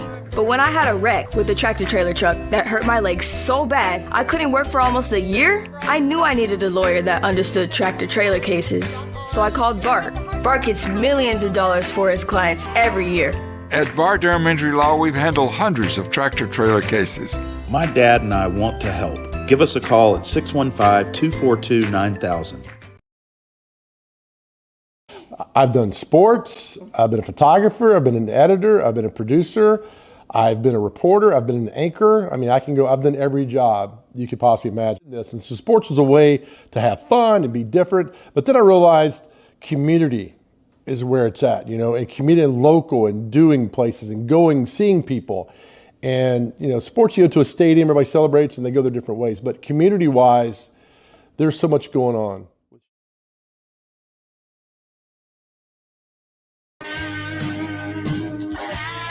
We are back. I'm used to in my radio life saying it's 5:21, and indeed it is 5:21, but some of you will watch this at, 5:21 in the morning or 10 o'clock at night. But whatever the case, welcome back in here. A reminder, we're very excited about what's going to happen next week. Our show will originate from the College Football Hall of Fame down in Atlanta, which is where SEC Media Days will take place. We'll be there Monday through Thursday, have a lot of great stuff, and you will hear on Monday the full interview with Brent Zwerneman from the Houston Chronicle. He is the gentleman who broke the story a year ago, right about this time, that Texas and Oklahoma are joining the SEC. And man, he has got some interesting backstory stuff that he shares during the interview. So take note of that and be on the lookout for it on Monday's show. So let's get to a little pro football. Bernard Pollard, a former Titan, but a former several different teams around the league, has been a guy in retirement who has not been shy about sharing his opinions. And yesterday, and I don't know where exactly he did it, but he really popped off. I'm going to look over here because I want to read a couple of the quotes, if you'll pull them up there. It was on Twitter, George. Twitter. And what is that? Or you've got a Twitter. I know. So, okay, read a few of these. So do something constructive. So Lamar Jackson and, of course, former Ravens and Titans safety Bernard Pollard, they got into it on Twitter. And Bernard Pollard was responding to Ryan Clark on Twitter. And Ryan Clark said, people might say I'm capping for Lamar Jackson, but to me, it's common sense. Any other quarterback with his impact, his overall stats would be worshipped. Bernard Pollard responded with, it's a lot that can be said. He's definitely a top 10 talent, but as for a top 10 quarterback, I don't see it. I believe he should get paid by the Ravens and should get top dollar. So okay, let's stop there. I guess what is the point that Pollard is really trying to make here? Because on one hand, he says he's not a top 10 quarterback. He's sort of taking a shot at sort of that little sidearm motion that Lamar Jackson has. He's never going to look like John Elway. But isn't ultimately the thing that it's your production, and production is what gets you paid? So what is Pollard's point? I mean, his point is that he's not a top 10 thrower of the football. I mean, and I think a lot of people would agree with him on that. I mean, Lamar Jackson hasn't proven that he can lead a team with his arm deep into the playoffs. Now, he's been to the playoffs, but that was a little shot, but he also praised him. He said he's a top 10 talent and he thinks he should get paid, but he's not a top 10 quarterback. Okay, but let me ask you this. Is it because I kind of go back and forth on Lamar Jackson. There are times I see him where I'm like, yeah. And then there are other times where, and in particular, I saw this at Louisville, I didn't think his accuracy was NFL level. I would it's a little bit of a mixed bag. Yeah, a little bit, but that wasn't. It gets worse from there, George. He then claimed a top 10 wide receiver will never come to Baltimore because of the style of the Ravens offense. He said plenty of wide receivers have been available to get in the offseason while Lamar has been starting, but nobody wants to go. They give him the respect, but they don't want to play with him. Lamar is good, but he's not able to make all the throws. Okay, let's start with the top 10 receiver thing. Mm-hmm. Because what I remember was Antonio Brown before he went psycho.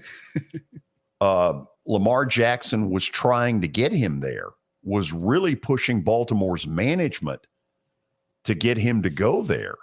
So I don't know whether now you could say, well, where did he end up?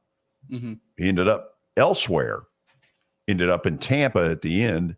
Anybody got that jersey, by the way, that he oh man, whatever fan caught that, I don't know if they told him to turn that in, but that is a high-priced item right now. It is one of the all-time psycho moments we have ever seen out of an athlete. But okay, what's your opinion of that? I mean, I agree with him. I agree with these tweets. I've said this all along. Lamar Jackson I think he's the best runner as a quarterback in history. You could argue Michael Vick, but what he does with his legs. I will argue Michael Vick. I know. What he does with his legs is unbelievable on the football field. But with his arm, he hasn't proven anything to me. I mean, he's made some throws. He's had some big plays. The game winner on Monday night last year, I think we saw that. But I'm with Bernard Pollard. Now, I don't know that all these receivers, top 10 receivers, don't want to go to the Ravens. I don't know about that. But I do think there's a little bit of truth to what Bernard's saying in that Lamar has a reputation of if he's got the talent at receiver, it's kind of the Jalen Hurts thing. I mean, yes, A.J. Brown is in Philadelphia, but you got to be able to get him the football. I don't know that Lamar has proven that yet with a big-time talent. He come with anything else? That was pretty much it, George. That was enough for Jackson, who began picking Pollard's game apart. Jackson said he would have no problem running directly at Pollard, who would not stand a chance at stopping him.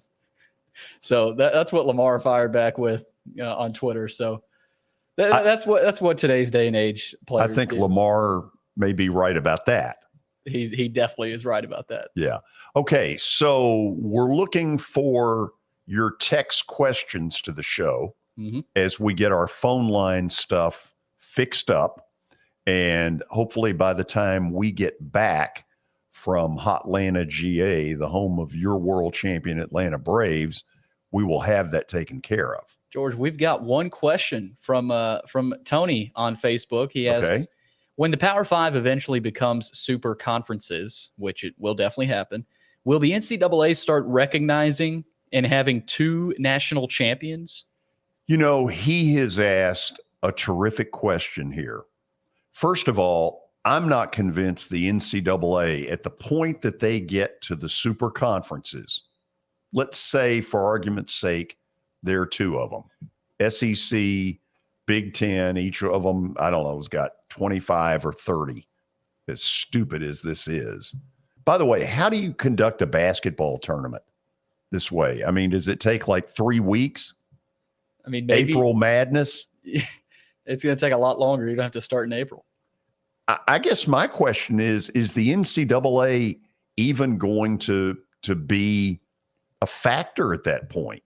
Because I think that's part of the reason they're doing all this is to tell the NCAA to go jump in the lake.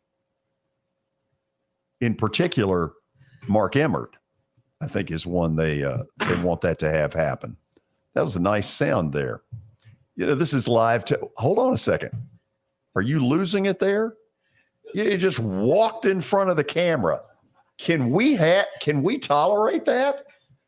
That is a clear violation of the Geneva Convention. And even though I can hear him in the background coughing up a lung, I mean, that's a violation.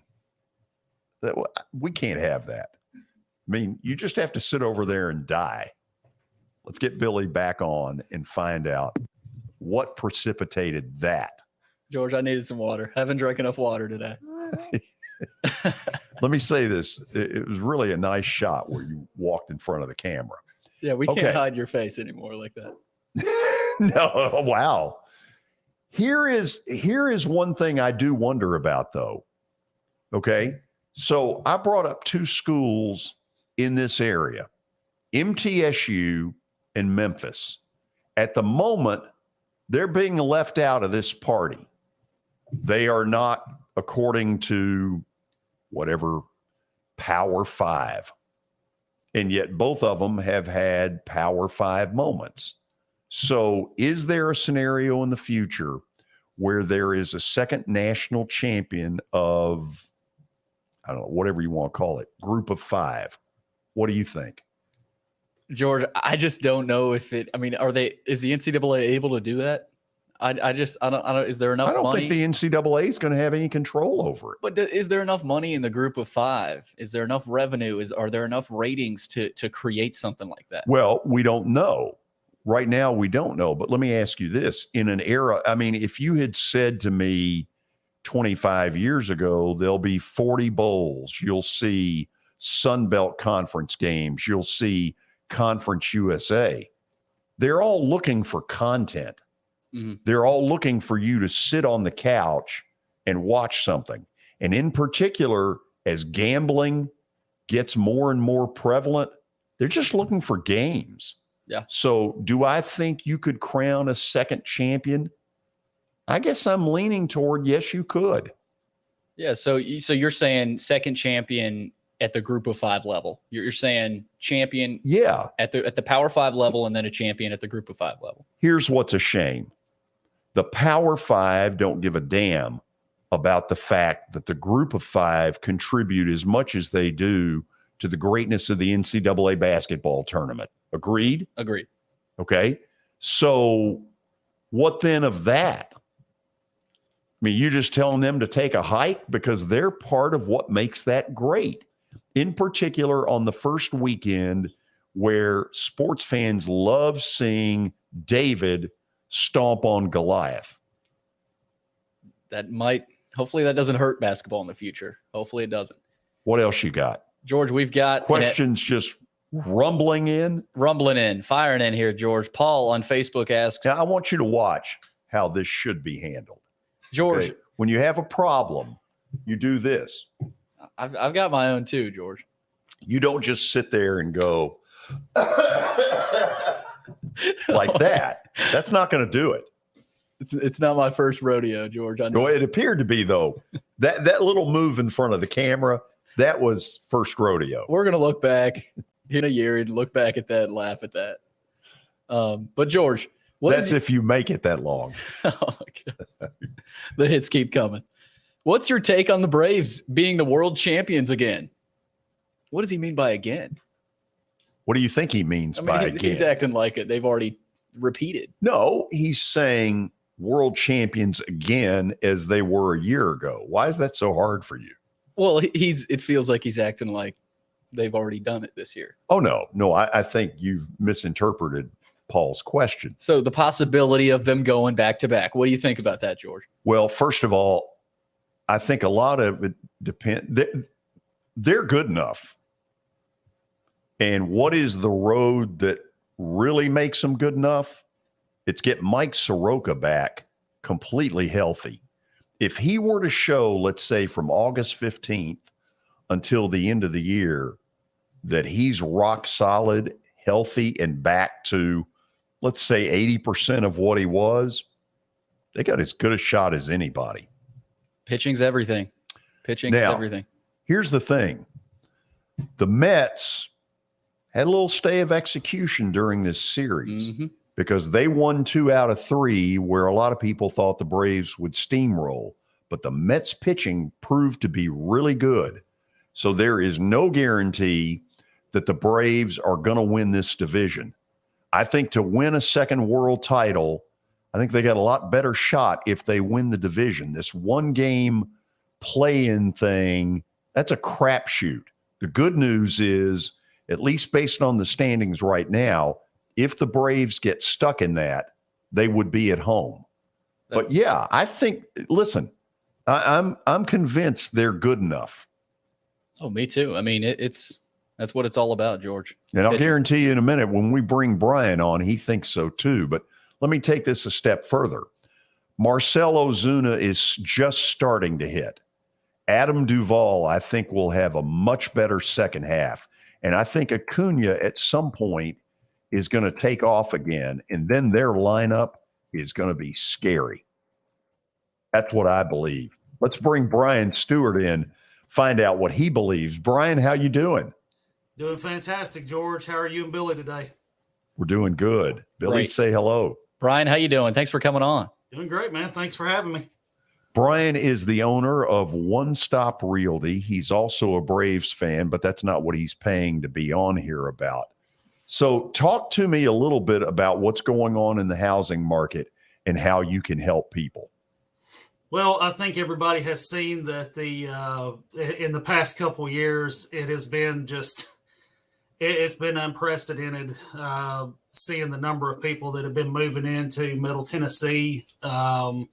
You've got people from California, New York, Illinois, I mean, just all across the nation moving to Tennessee because we have great taxes. We're central to local to just about everything you can get to, beaches, mountains, etc. Nashville's just a great place to live. It's become a destination place for everybody. Unbelievable to me, we've become the bachelorette party capital of the nation, which, I don't think you can go to Nashville without seeing a pedal cart or tavern running down the road. And you're liable to get ran over by one of those. George loves that. But as far as real estate goes, it has caused what we call a seller's market. Sellers have really enjoyed that. They have basically, for lack of better words, cashed in on sitting on their homes and being able to sell them at a high price. Get multiple offers across the board. Now, who's been affected by this are your buyers, especially your first-time home buyers who, they just don't have the cash to go and compete with these people from California and et cetera. What we're seeing right now, your current market standards, is that it has slowed down on the seller's market. It hasn't come to a standstill, but it has definitely slowed down to where the buyers are catching up now. You're seeing longer days on market for listings. You're even seeing some price reductions. People are going to open houses more. So we are seeing a market shift. Now, what One Stop can offer is that we have the experience. We've been around since 74. We've seen the ups and downs. We have the agents here that have experienced that. And these agents can go out and help you with their expertise get the best deal on a home if you're buying, and they can help you get the most money on your home whenever you're selling. Okay, I like what I'm hearing here, Brian. If somebody wants to reach you early next week, how do they do it? Well, unfortunately, I will not be at SEC Media Days, which I would love to be. But if you want to get a hold of me, we're going to be doing real estate all weekend and all next week as well. My number is 615-822-0750 for the office, 615-440-7011 for my cell phone. And you can find us on the web at onestoprealtytn.com, on Facebook, and on Instagram. And, George, I've got one surprise for you. I had to wear this shirt today for you. It's the Major League with the Joe Boo. And, I thought you could appreciate that. Oh, I love it. Yeah, very bad to steal Joe Boo's rum. Oh, I love it. Hey, how good a movie is that? It's a fantastic movie, and it's I thought it was appropriate because when you had Paul DeJong on earlier, it is a hard experience coming from the majors and go down to AAA, but he's been a pro. He's done a great job, and I think he's going to be right back up there with the Cardinals soon. Yeah, I think you're right about that. But yeah, the movie kind of encapsulates the life of a AAA ball player for sure. By the way, the next time you watch that movie, and you see Bob Uecker and how funny he is, he ad-libbed that entire script. That's him off the cuff. That blows me away. Yeah, He was. I literally can apply a Bob Uecker quote to just about anything in life. You know, I can be talking like right now and say, "Oh, it doesn't matter. Nobody's listening anyway." You know, so it just. Hey, Indians fans, and judging by the looks of things, you're not listening. I love it when he does all that. Brian, you have a great weekend. All right, George, y'all have a good time down there, okay? Brian Stewart, he's the owner of One Stop Realty. When you're thinking about golf, consider Riverside Golf Links. Under new ownership, the course has improved dramatically. It's now 27 holes, complemented by a 9-hole executive course. Book a tee time now at 615-847-5074 and get ready to enjoy the beauty of golf in the Old Hickory area at Riverside Golf Links.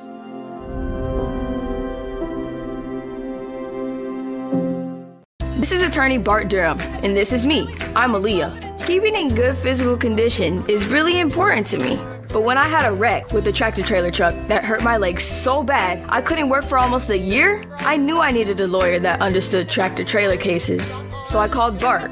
Bart gets millions of dollars for his clients every year. At Bart Durham Injury Law, we've handled hundreds of tractor trailer cases. My dad and I want to help. Give us a call at 615-242-9000.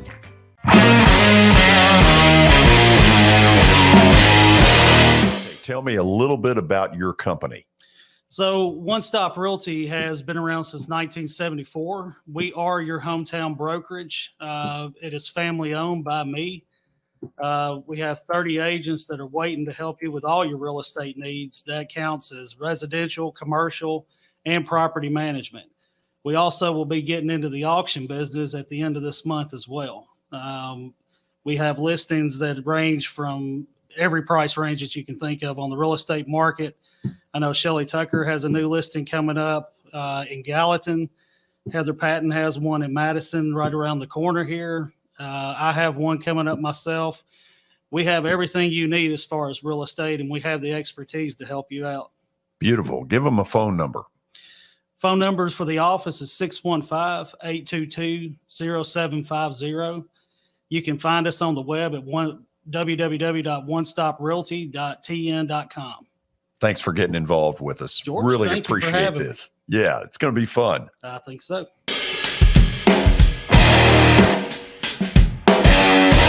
At Sumner Funeral and Cremation, our mission is to serve families as our own, celebrate the life of their loved one, and help begin the healing process. My whole family, including my wife and my mom and siblings, were very happy with the treatment that we received. I would highly recommend Sumner Funeral and Cremation. We offer funeral, burial, cremations, and pre-planning services. Sumner Funeral and Cremation. Traditional, affordable, dignified. SumnerFuneral.com. Hey everyone, I'm John English. This is Keith Wallace, and we would like to welcome you to John English Antique Sports and Cards in Shelbyville, Tennessee. We specialize in graded and ungraded sports and non-sports card, vintage wax boxes, and unopened cases. We have a large selection of PSA graded cards. We also specialize in old sports collectibles, baseball, football, basketball, golf, and tennis. You can find it all at John English Antique Sports and Cards. We are happy to be associated with Nashville's greatest sports antique, George Plaster. Oh, I will get John English for that. Sometime down the road, he better beware. Sort of what normally would be open phones on a Friday afternoon near the end of a week, and thank goodness we are at the end of the week. And I hope you've enjoyed the first week of our shows. I will ask you over the weekend, if you're a sports fan and you're watching this show and you enjoy it, do us a favor and tell a friend or two to start tuning in as well. We would really appreciate that. Okay, let's go back. What questions have we got by way of text? George, we've got a question about the Home Run Derby coming up already on Monday night, so it's coming up quick here. Danny asks, who do you think will win the Home Run Derby or the All-Star Game MVP in the upcoming All-Star break? And the odds are out for the Home Run Derby, George. and Pete Alonso is at the top. You can get him for plus 215. He's trying to become the first back-to-back-to-back winner in home run derby history. Three-peat. Which apparently Pat Riley has some sort of patent on that term. Three-peat. He deserves it. Yeah. Okay. First of all, the thing that people forget about the home run derby, it's not how far you can hit it necessarily, although that's important, but it's the stamina of sitting in there for 2.5, 3 minutes and just going whap, whap, whap at that level. Yeah, I know that's not really good stuff there. I like that adjective there. Yeah. But the point is, they get really tired, and the use of the timeout when you use it is really important. Alonso appears to have a little more stamina for that competition than most. I don't know why. I don't pretend to know. I also know that there are some players that get in that competition, and for the next 3 or 4 days, once the regular season begins, they're toast. That's why they've gotten in bad habits. That's why a lot of players shy away from it. Oh, there's no way I'd get in it. But you saw Acuna Jr. last year. He hit pretty well, but it's not easy. You got to work really quick. You got to gather yourself right after every pitch, and you got to have a good pitcher too. That's another thing.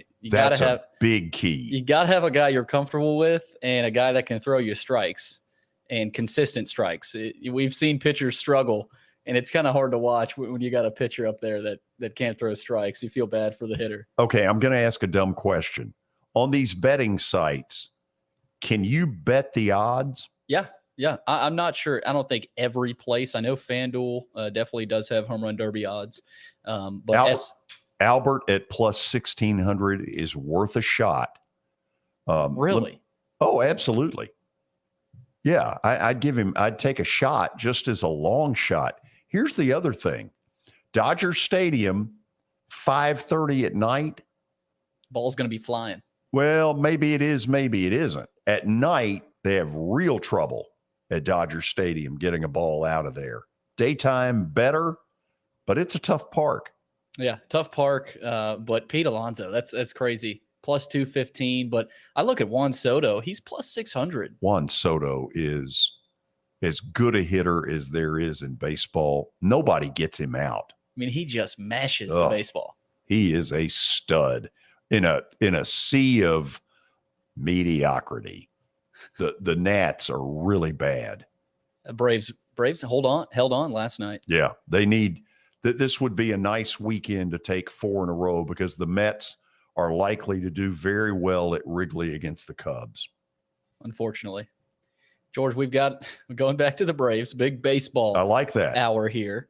Clyde in Franklin asks, is there anything or anyone you want the Braves to make a move for at the deadline? Is there anyone you want to see traded from the Braves as well? So what kind of moves do you want to see as a Braves fan, George? I want Darren O'Day out.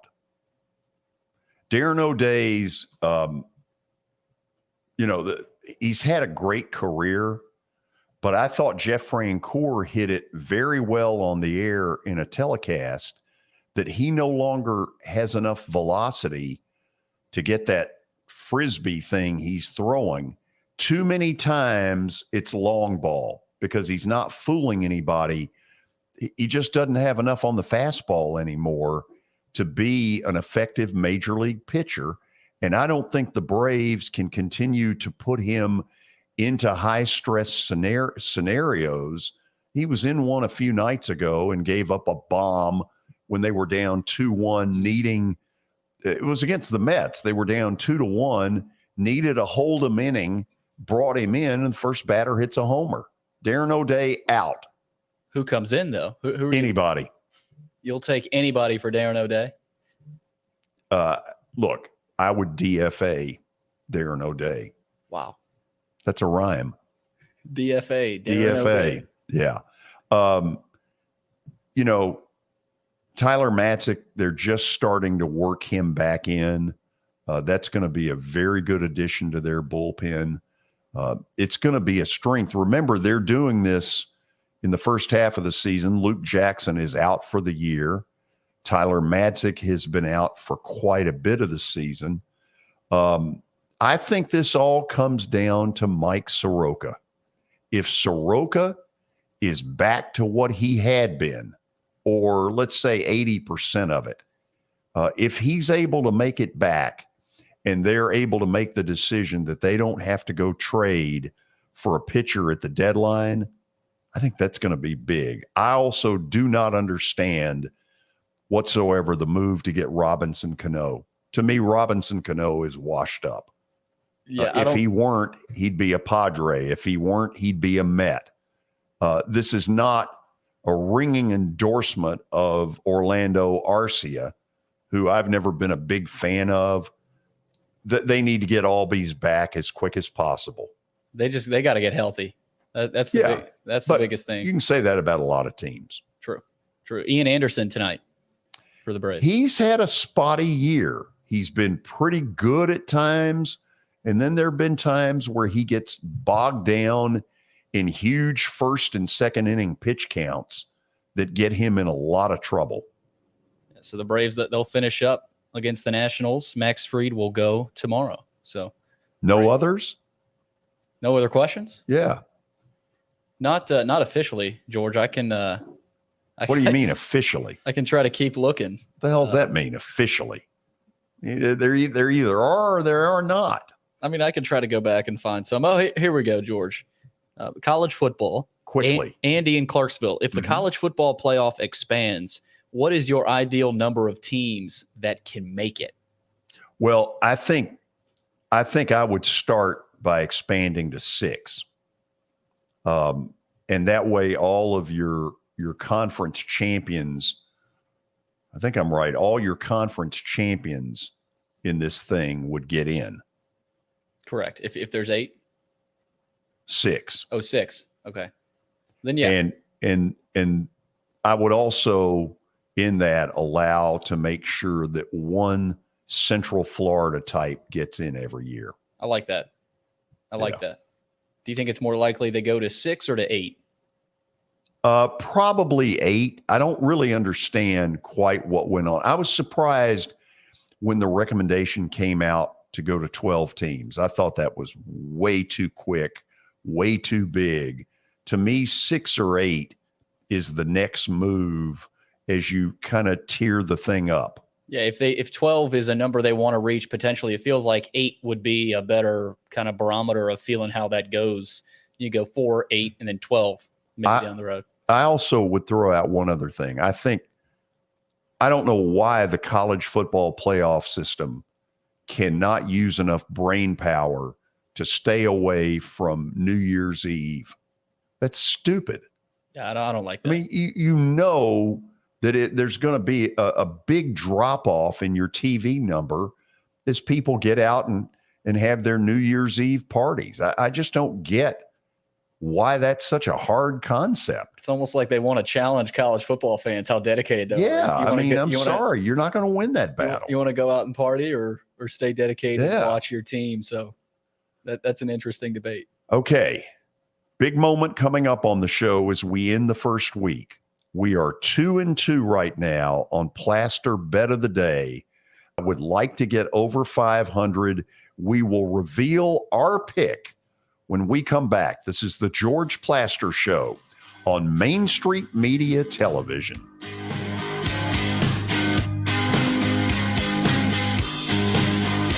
Jody Jones Dentistry can handle all your dental needs, from the basics to cosmetic procedures. All of this in the nicest dental facility I have ever seen. Jody has done it right. They're located conveniently at 55 Music Square East, and for an appointment, it's simple. Dial 615-259-5100 and tell them Plaz sent you.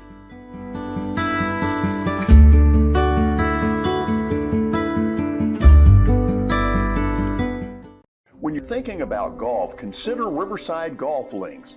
Under new ownership, the course has improved dramatically.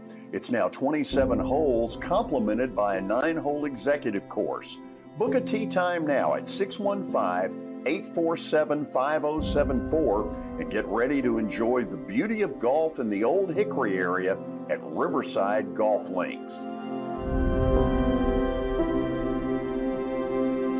This is attorney Bart Durham, and this is me. I'm Aaliyah. Keeping in good physical condition is really important to me. But when I had a wreck with a tractor trailer truck that hurt my legs so bad I couldn't work for almost a year, I knew I needed a lawyer that understood tractor trailer cases. So I called Bart. Bart gets millions of dollars for his clients every year. At Bart Durham Injury Law, we've handled hundreds of tractor trailer cases. My dad and I want to help. Give us a call at 615-242-9000.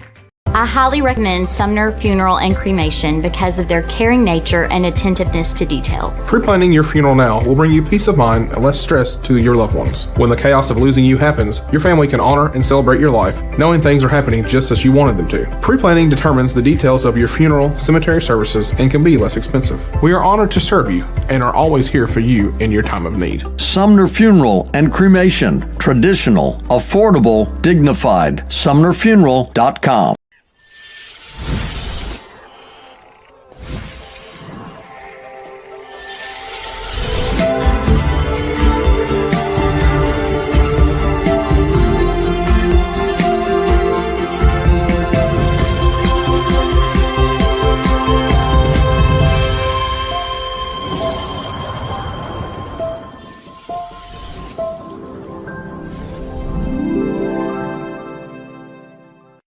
At WellSkin Dermatology and Aesthetics, we pride ourselves in providing access, innovation, and a patient experience second to none. Access to care and treatment when you need it. Innovation with medical-led cosmetics and various on-site technologies for full-service treatments with a customer experience that is calming, casual, and effective. Independently owned, providing medical, surgical, pediatric, and cosmetic dermatology and more. Visit WellSkinMD.com to schedule your appointment today. WellSkin Dermatology and Aesthetics. Access to healthier skin.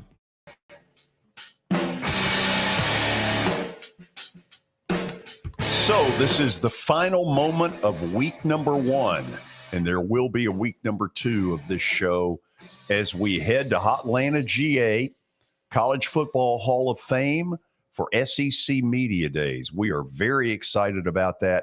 This show has some great coverage lined up, and I want all of you to be involved in it, so get ready. Here's the deal.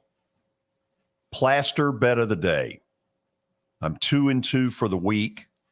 I need a win, and I need it now. I should have gotten it last night with the Yankees. To them, big raspberry. That was, can't beat the Reds. Come on. I thought that was another gimme for you, George. I thought you were going to get that. Should have been. And look, so far, and I'm probably catching some flack for this, I've gone with some favorites, heavy favorites. Next week, there will be at least one big underdog. Upset City. Absolutely. And when we get to football, then we're really going to have some fun, and I'm worried about how that'll turn out. Look out. Look out. Okay, here is the Plaster bet of the day. There it is. The Astros minus 210 against Oakland. Jake Odorizzi. He better be good. If he's not, I'm going to be hacked off. So, Billy? That's it. What's the first week been like for you? Oh, it's been busy, George. But I feel like it's been solid. Again, thank you to everybody who's tuned in this week. Absolutely. Go subscribe to our YouTube channel. Go to Spotify and Apple Podcasts and give us a follow there. Go follow us on Twitter. Go do everything. Get on your phone. Get on social media. Spend your whole weekend wasting away on us. Get ready next week, though. We got a lot ready for you guys at SEC Media Days. Watson Brown will rejoin us on Monday. All of you have a good weekend. Make it a safe one. Drive safely wherever you're going to be. And we will see you Monday from Hotlanta, GA.